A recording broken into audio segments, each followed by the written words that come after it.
దేవుడు వరం ఇచ్చినా పూజారి వరం ఇవ్వలేదంటారు.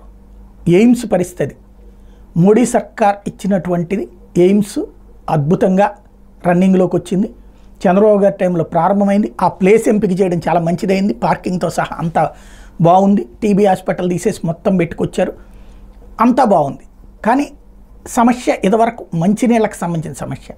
జగన్ సర్కార్ మంచినీళ్ళ గురించి పైప్ లైన్లు పట్టించుకోకపోవడంతో దాని ఇంపాక్ట్ ట్యాంకర్లతో నీళ్ళు తీసుకోవాల్సినటువంటి పరిస్థితి అయింది. దానివల్ల తీవ్ర సంక్షోభం పడ్డారు. ఇప్పుడు దానికి పరిష్కారం చంద్రబాబు గారు పైప్ లైన్లు వేయించి మంచిగా ప్లాన్ చేశారు.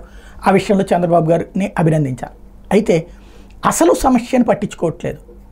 ఏంటయ్యా అంటే తక్కువ రేటుకే వైద్యం జరుగుతుంది. మంచి మంచి ఎక్స్పర్ట్ డాక్టర్లు ఉన్నారు. ఏకైక సమస్య ఏంటంటే లాంగ్వేజ్ ప్రాబ్లం.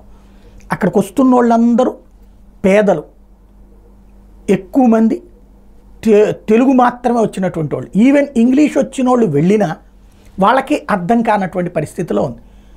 వెళ్తున్నటువంటి వాళ్ళు చాలా అంటే జనమేమో ఎక్కువ అయ్యారు, ఓపీలు తక్కువైనాయి.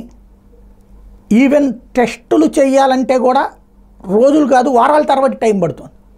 అలాంటి పరిస్థితి ఎదురవుతుంది. అక్కడ కావాల్సింది లాంగ్వేజ్. తెలుగు వచ్చిన వాళ్ళన్నా ఎక్కువ మందిని పెట్టాలా, లేకపోతే తెలుగుకి సంబంధించినటువంటి నాలెడ్జ్ని అంటే ట్రాన్స్లేటర్లన్నా పెట్టాలి. అక్కడ పేషెంట్కి నర్సు ఏది డాక్టర్లకి మధ్యన తెలుగు నర్సులన్నా పెట్టి ఆ డాక్టర్ గారు ఏం చెప్తున్నారో ఆ నర్సుల ద్వారా చెప్పించడం అన్నా బెటర్. ప్రస్తుతం కమ్యూనికేషన్ ప్రాబ్లం అన్నది ఎయిమ్స్కి అతిపెద్ద శాపమైంది. బట్ ఒక అద్భుతమైనటువంటి అవకాశం.